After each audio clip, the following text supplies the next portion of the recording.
Hello students, it's Dr. Newmark here. So this is your midterm review video. And on the screen, you'll see that I have identified the themes or the titles of all the readings we've done so far in the first half of this semester. So in this video, I'm going to go through these chapters one by one, and I'm going to pull out some questions that I would ask related to the major themes in each of these chapters. Of course, all of you have been doing a really great job of honing in on some of the main themes and content because you have been doing excellent video presentations in the discussion board, but not everybody has done one of those videos yet. So some of you haven't developed sort of like an expert relationship with one of the chapters, and some of you have, but this is an overview for everybody. So let's jump in.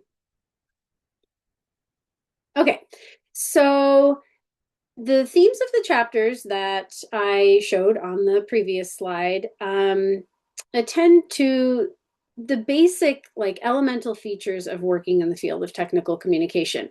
Our book concerns sort of habits of mind as well as practices, like concrete skills that you might deploy in your first job as a technical communicator. So I want to ask you about our outcomes in the course. So how do all the themes that we've studied this semester support our course learning outcomes and your learning within the parameters of these outcomes? So they are: communicate effectively, conduct relevant professional and innovative research, both primary and secondary, work collaboratively, engage in peer review, and understand the history of the field. So ask yourself, like, how well have I learned in all of these areas so far, 8 weeks into the semester? Okay, so we're going to jump in going chapter by chapter. Okay, so we're going to hone in on some of the key takeaways. All right, so the first 2 chapters that you read concerned corresponding in print and online and applying for a job. So you all did the job materials assignment and you did a great job. You found a tech comm job, you analyzed its job advertisement, and then you created a resume and a cover letter. So my questions related to this chapter, or these chapters, are: have you learned about formal letter structure and what tone and paragraphing approach is optimal for specific audiences? Have you learned other workplace communication genres, like how and when to use a memorandum format? And what about resumes? How do you emphasize your education and relevant details therein? How do you convey your work history and what you did in each position? What about other kinds of content? So in many of the resumes I read, there were lots of places where increased levels of detail could have been included. So the resume genre is, you know, kind of a gatekeeping genre. It can get you in the door to a technical communication job or other kind of job, but itself is a technical or professional communication genre. So think about other genres that you've encountered so far. In fact, the discussion board posting, that's a genre of concise workplace, in fact, education setting communication. So you're learning your way around appropriate communication tactics across various contexts and for various audiences. Okay, so these next 2 readings about the history of technical and professional communication and understanding ethical and legal considerations conjured these questions for me. So why is it important, that says importance, I guess I didn't catch that in editing. So why is it important to know the history of this academic field and the history of the sorts of jobs or fields technical communicators have worked in? You read 2 articles about the history of this field, and so I want you to think about, like, does it benefit you in any way to know where the field came from, both as sort of like an industry construct or an industry-related employment possibility, and then an academic discipline? Those are different things. So, like, is it important to know about those? So given this history, what role do ethical and legal considerations play in the day-to-day work that TPC practitioners do today? Was ethics always in play in this field? Your book has one of the early chapters in the book concerns ethics, and it's very important and really interesting to think about the fact that technical communicators are often the audience's voice in a larger organizational context. And that has a lot of ethical responsibility that comes with it. So technical communication is all about clear and concise communications designed for audiences' needs. But practitioners also need to fulfill their employer's goals. So this is sometimes a real ethical conundrum. So given these facts, can you imagine scenarios where exaggerating, using potentially biased language, or using AI tools in haste to complete outputs might occur and thus create ethical gray areas?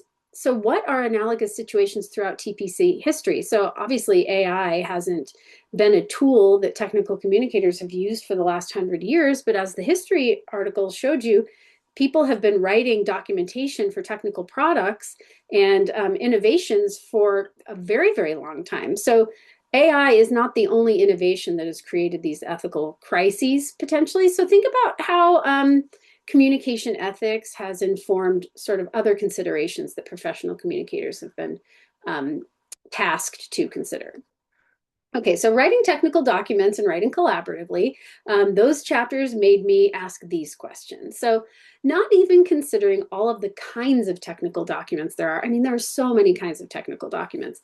There are principles that apply across all of these composition scenarios. So what are some principles of effective communication in any technical document? So think about generalizable principles across all technical documents. These might be approaches to them, strategies for creating them, approaches to assessing them.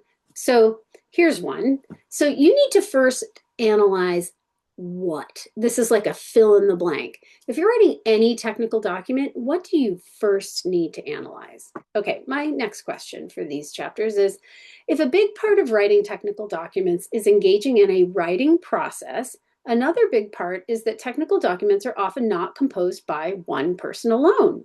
So can you describe some workplace scenarios and techniques for writing collaboratively? So writing collaboratively can obviously take place in a environment like Google Docs, where miscellaneous people can collaborate on the same document. But what are other techniques or scenarios where like collaborative work in technical communication might happen? Okay, so analyzing your audience and your purpose, these are like the major buzzwords for technical communication: audience and purpose, as well as context of use. So, and then another topic was organizing your information. So here's some questions for you about these themes. So what kinds of details are important to know about your audience? There are so many things you could learn about an audience. Just think of anybody reading any kind of technical document, like an instruction set. Let's say you were a communicator employed by Lego and you were crafting a Lego booklet. That's mostly, almost entirely reliant on visual tools to communicate with Lego users across many age groups and different nationalities and socioeconomic groups. So there's lots of considerations there. So you could learn so much about the users of the Lego booklet, but what kind of parameters or constraints would you put in so that you weren't just trying to use too many different maybe demographic or cultural factors to inform this sort of normalized or average user directed communication. So think about, what are the limits to the vast amount of data you might collect about users? How do you know what the right amount is? So how must specific cultural nuances shape the document or other outputs you create? So if you're coming from a North American context, specifically maybe a United States or Canadian context, you might have certain practices in common across Canada and the United States for creating, let's say, job seeking documents. But if you were in another country, let's say you were in Bangladesh, or let's say you were in Japan, the conventions for applying for a job and writing the kind of documents that you need to write to seek that job might be different. And that might be a result of certain cultural variances between these different areas. So you need to think about how cultural nuances shape documents. So I use the job seeking documents as an example, but it could be like a procedures manual, or it could be a grant proposal. All of these things really do vary from cultural context to cultural context. So now when it comes to organizing information in a certain kind of output, how does knowing your audience well shape how you will organize the information, not just what you'll put into a communication, but how you'll organize it. So can you explain what signposting is in a document as an organizational strategy, and how readers use spatial cues to determine what information is important in a document? What do I even mean by spatial cues? Do you know what that is? Okay, so you read a chapter from a book by Edward Tufte, and then you read an article about creating graphics. So, or you read a chapter in your book about creating graphics. So there's so many amazing details in Edward Tufte's work. You just read one chapter out of like a vast catalog of works by Edward Tufte. So you should be able to explain the significance of the graphics on this slide, plus some of the vocabularies Tufte uses, like chart junk. What is chart junk, I wonder? And do either of the examples on the screen illustrate chart junk? And what are these? They're in his chapter. So what are they and why are they significant? So what is the relationship between Tufte's messaging about effective data visualization and the work that technical communicators do as you understand it? Like, why did I, somebody who's a professor of technical communication, have you read this chapter from a book by Edward Tufte? Okay, so your textbook offers a simple question for you to use when assessing graphics in your technical communication outputs. Does the graphic have a purpose? What do you take this to mean? I love that this was such a simple question, but it's absolutely germane. So think about that. Okay. You read a chapter about making oral presentations, and then we had another article or two about data visualization. So you read about making oral presentations in our textbook, and you all have been making video presentations for a discussion board. Not all of you have done that yet. About half of you have done that, maybe slightly more than half. Okay, so how did you analyze, how did your analysis of the speaking situation, meaning the online video context as shared in a discussion board, shape how you organized your content and designed your slides? Like, if you were giving that presentation in a face-to-face classroom to a room full of 50 students, would you have designed it the same way? That's really important to think about. I hope you wouldn't have. I hope you designed it based on the affordances of the environment in which you were going to be sharing it, but maybe you didn't. So think about some of those factors.